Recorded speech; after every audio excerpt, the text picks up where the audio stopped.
La reproducción fotográfica ha ampliado sus variables expresivas y éstas tienden a hibridarse, al perder su propia identidad formal en su producción desde las tecnologías digitales y al compartir los procesos de manipulación en el tratamiento de las imágenes con otros medios.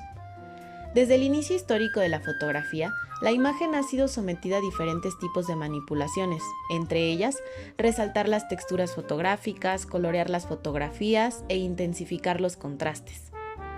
Podemos detectar dos grandes corrientes, dos maneras distintas de tratar a la fotografía. Si bien en ambos casos se puede hablar de una fotografía preconcebida, estudiada y conceptualizada, las fronteras entre estas tendencias son a veces apenas perceptibles. La primera retoma a su manera la teatralidad de la fotografía de estudio decimonómica, aunada al performance conceptual. Y en la otra corriente, el fotógrafo se sirve de elementos previamente manipulados para elaborar montajes vueltos a fotografías, lo que permite introducir bruscos cambios de escala. Se trata, en este caso, de subvertir la pureza de la imagen fotográfica, de construir una especie de altar. En el límite con el collage surrealista, el fotógrafo se vale de varios medios: recortes, incisiones, yuxtaposiciones, alteraciones de las emulsiones del negativo o de la impresión y a agregar elementos no fotográficos. En este rubro se pueden incluir mosaicos de Polaroids de Lourdes Almeida realizados con estampas populares. Esta búsqueda común se inscribe en un momento particular de la plástica latinoamericana, que se expresa mayoritariamente en la reutilización crítica y paródica de símbolos o íconos tradicionales. Esta reubicación, este reciclaje de imágenes, símbolos, reminiscencias y objetos que en la superficie les imponen la mano artística de estos fotógrafos, se acomoda perfectamente con estos compuestos de imágenes que dejan entrever una realidad significante.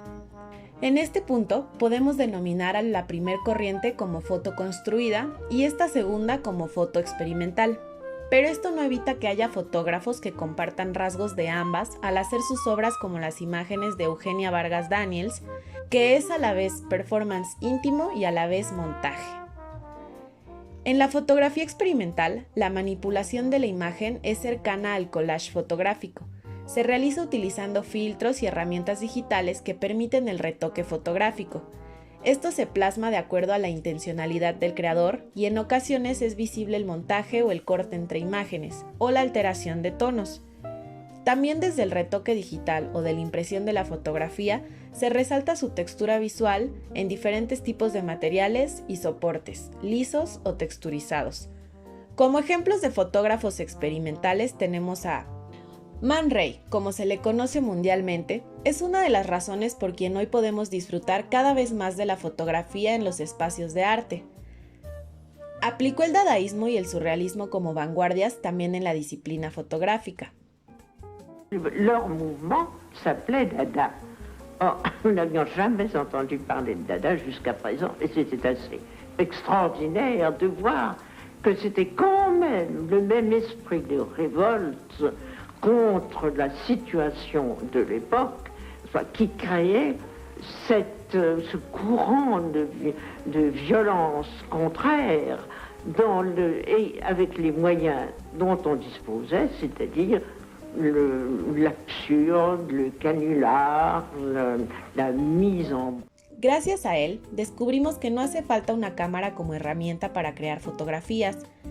Y gracias a la psicología del retrato y las connotaciones más allá de la imagen que nos regaló el surrealismo, apreciamos que detrás de una estampa debe existir algo más allá.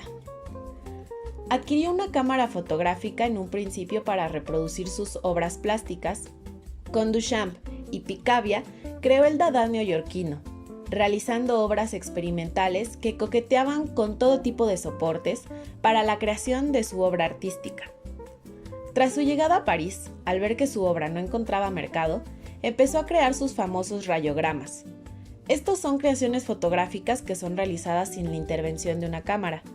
Paradójico el hecho de que adquiriese una cámara para documentar sus otras obras y terminase siendo valorado por una serie de fotografías fruto de esas composiciones abstractas donde situaba objetos por contacto en papel sensible a la luz que después era revelado.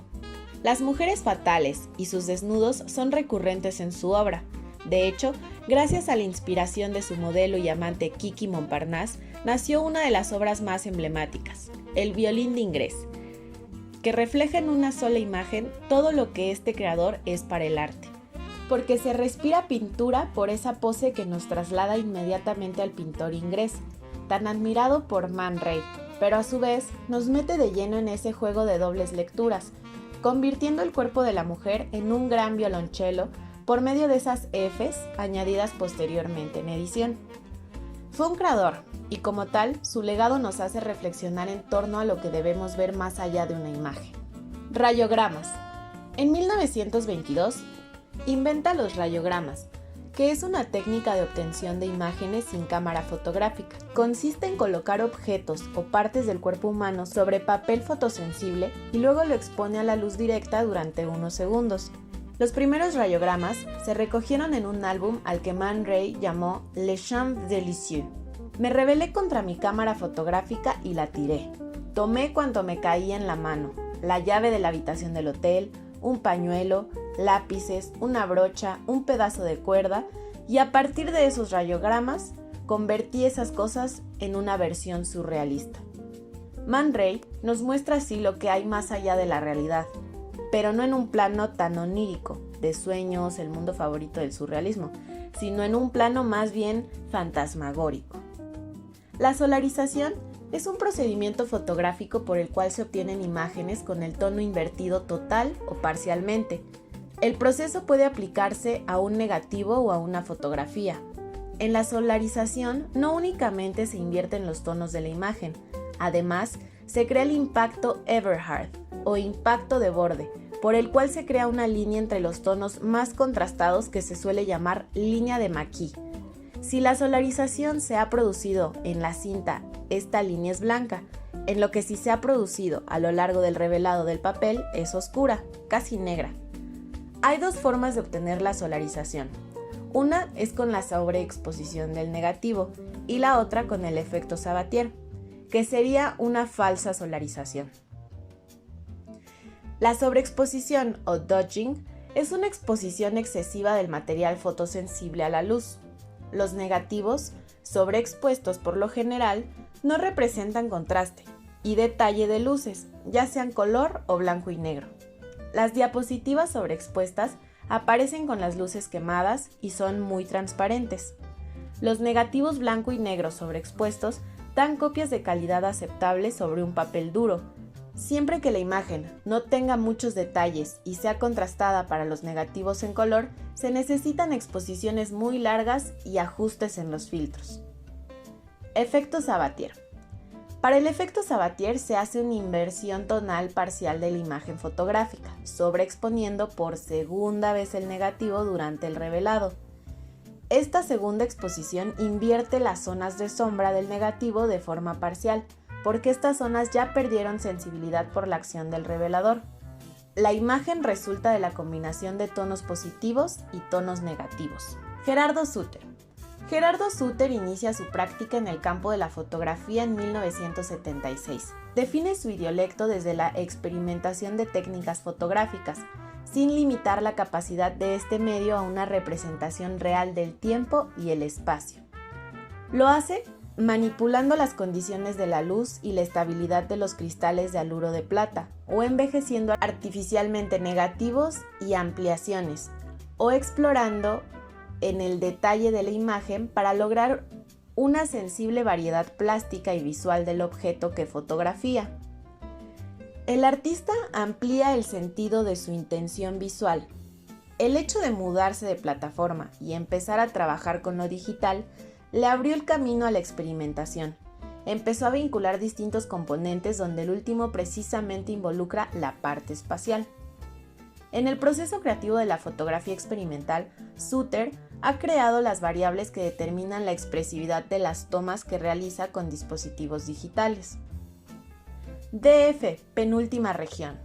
Es una exposición en donde la intuición y la experiencia en el manejo de las imágenes fotográficas se reflejan en su visión artística. A estas suma la versatilidad de las soluciones visuales para la exhibición de las imágenes, en la impresión en diferentes materiales, papel, yeso, plomo, lona, vinil, resaltando las texturas de la imagen y alterando las tonalidades de las tomas originales en blanco y negro, y en algunas utilizando tonalidades de color. Kati Orna. Nacida en 1912 en Budapest, Hungría, es considerada una fotógrafa pionera del surrealismo y una de las primeras mujeres en convertirse al fotoperiodismo, que tuvo la oportunidad y el valor de registrar a través de su lente pasajes importantes de la Guerra Civil Española. Es una estratega de la visión. Sabía cómo organizar el material a su disposición para comunicar un mensaje determinado. Lo había aprendido de los mejores artistas de su tiempo, como el pintor, escultor y fotomontador Laszlo Moholy-Nagy, quien exaltaba la potencialidad creativa de la fotografía e invitaba a la experimentación. Kati Orna viajó a España al igual que otros muchos intelectuales, escritores, pintores y fotógrafos. El país llevaba ya un año sumido en una guerra civil que pedía a gritos ser representada. Era necesario dar a conocer al mundo lo que estaba pasando, cada uno a su manera y con los recursos del que disponía. Los artistas se ponían en juego y se comprometían a la causa antifascista. Kati Orna pertenecía a estas personas. Su afinidad ideológica con el bando anarquista hizo que empezara una colaboración con dos revistas gráficas de la época, Libre Estudio y Umbral. Orna, que todos los días durante 2 años documentó con sus reportajes los horrores de la guerra, entendió que a veces una sola imagen no era suficiente. ¿Cómo contar la destrucción? ¿Cómo mostrar la muerte sin caer en el estereotipo del reportero en busca de fama? ¿Cómo relatar las condiciones infrahumanas que las mujeres vivían en las cárceles franquistas? Y finalmente, ¿cómo explicar que la guerra ya había sobrepasado cualquier límite tanto físico como moral? Recogiendo los trozos de un mundo en pedazos, adjuntándolos visual y temporalmente y disponiéndolos para que de sus divergencias y contrastes nazca el dinamismo que la imagen necesita para enviar su mensaje. Fotomontaje. Cuando el mundo salta en 1000 pedazos y ya no hay nada que la razón pueda entender y explicar, se hace patente la necesidad de un arte que acoja en su propia naturaleza esta realidad cambiante y desesperada. El fotomontaje, ya conocido y practicado, se convierte en el poderoso instrumento capaz de representar el caos del mundo. Su estructura heterogénea, compuesta por material proveniente de periódicos, fotos y dibujos, forma la base de una nueva visión. Desaparece el punto de vista único. El fotomontaje no tiene un elemento privilegiado de atención o de orden de lectura preestablecido. Su mensaje escapa a cualquier tentativa de ser encasillado bajo una sola categoría y queda abierto a la interpretación del espectador. Natalia Romay centra su trabajo en la fotografía analógica e instantánea y el collage poético y manual. Le interesa la poética de lo cotidiano y los procesos alternativos e intenta plasmarlo en proyectos relacionados al hacer manual. En sus obras predominan conceptos como el azar, la fragmentación, lo circular, el entorno, el paisaje, el recuerdo, las sombras, la oscuridad y la nostalgia. Suele disparar en 35 milímetros y Polaroid, con el fin de intervenir las fotografías a modo de collage poético, relacionando la imagen con la palabra, dejándose llevar por una deriva fotográfica más experimental mediante la práctica y la aplicación de técnicas alternativas. Film soup, solarización, quimigramas, rayogramas, emulsión lift, uso de productos químicos, pintura, pincel, rodillo, destrucción de Polaroid, rayado y quemado, etc. Polaroid experimental. Onírica, proyecto en desarrollo desde el 2021 por Natalia Romay. Son Polaroids manipuladas e intervenidas durante y después del proceso de revelado de las mismas con distintos elementos, cuyos componentes se complementan e interactúan con la propia química de las instantáneas.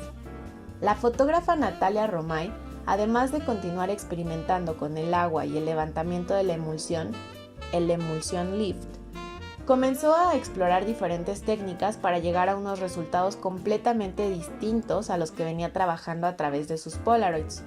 La solarización, el deterioro, el uso del rodillo y el pincel, aplicación de pintura, acetona, limpiahornos, alcohol, cloro y diferentes productos químicos. A través del trabajo manual y del error que aporta el azar creando otros universos, ahondando en las propiedades químicas y la reacción generada al combinarlas, creando imágenes dentro de las imágenes, como un todo imperfecto que se convierte y transforma su significado sobre lo efímero del presente. Rhiannon Adam. Sus proyectos a largo plazo están combinados entre la fotografía artística y el documentalismo social, y su temática suele centrarse en narraciones relacionadas con el mito, la soledad y el paso del tiempo. Los resultados de estas exploraciones se capturan casi exclusivamente con luz ambiental a través de la abstracción brumosa de materiales de película instantánea que se degradan y de negativos en color y a menudo se contrastan con la cruda realidad del material del archivo. La película que ocupó fue una caducada, provocando imperfecciones que se asemejan a las cicatrices del paso del tiempo y a los recuerdos que se transforman, desdibujando los límites entre el pasado y el presente. Estos efectos también reflejan las grietas y la decadencia que impregnan las paredes de todas las ciudades turísticas británicas. La tecnología digital despoja a la fotografía tradicional de su carácter documental y rompe definitivamente esa conexión existencial, hasta ahora indisociable, con su referente. Se habla ya de la muerte de la fotografía convencional para dar paso a una era post-fotográfica, una era donde lo real y lo irreal comienzan a mezclarse indisolublemente. En la hibridación de la imagen fotográfica, con el uso de técnicas digitales, se derivan los efectos y los mecanismos de la fotografía experimental, que incorporan elementos significantes en su forma y contenido, extendiendo los límites de la representación. Porque encuadrar la realidad de una manera más o menos efectiva es fácil, si se tiene garra, pero darle vueltas a la inspiración para crear estampas surgidas de uno mismo, eso ya es complicado.